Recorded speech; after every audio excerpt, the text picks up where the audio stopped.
ഉത്തരാഖണ്ഡിനും ജമ്മു കശ്മീരിനും പിന്നാലെ ഹിമാചൽ പ്രദേശിലും മേഘവിസ്ഫോടനം. കുളു ജില്ലയിലെ ലാഗ് താഴ്വരയിലുണ്ടായ മിന്നൽ പ്രളയത്തിൽ നിരവധി വീടുകളും കെട്ടിടങ്ങളും തകർന്നു.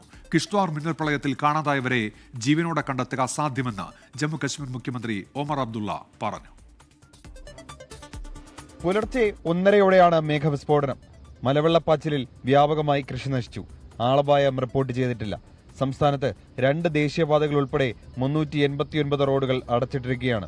മിന്നൽ പ്രളയമുണ്ടായ ജമ്മുകശ്മീരിൽ ഇന്നും തെരച്ചിൽ തുടരുന്നു.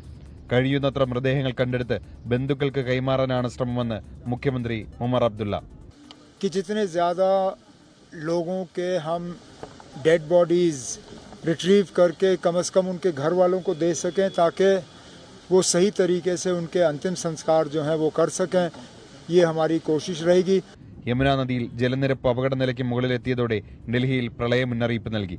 യമുന ബസാറിൽ വീടുകളിൽ വെള്ളം കയറി. ഹരിയാനയിലെ ഹത്നികുണ്ട് അണക്കെട്ട് തുറന്നതിനെ തുടർന്നാണ് വെള്ളം ഉയർന്നത്. ഹരിദ്വാറിൽ ഗംഗാനദിയിൽ ജലനിരപ്പ് ഉയർന്നതിനെ തുടർന്ന് പരിസരവാസികൾക്ക് ജാഗ്രതാ നിർദ്ദേശം നൽകി. 24 ഡൽഹി. ലോകത്തെവിടെയായാലും ഏത് സമയത്തും 24 വാർത്തകളും ഓഗ്മെന്റഡ് റിയാലിറ്റി പാക്കേജുകളും എക്സ്പ്ലെയിനറുകളും വിശദമായി കാണാൻ ഞങ്ങളുടെ യൂട്യൂബ് ചാനൽ നിങ്ങൾക്ക് സബ്സ്ക്രൈബ് ചെയ്യാം.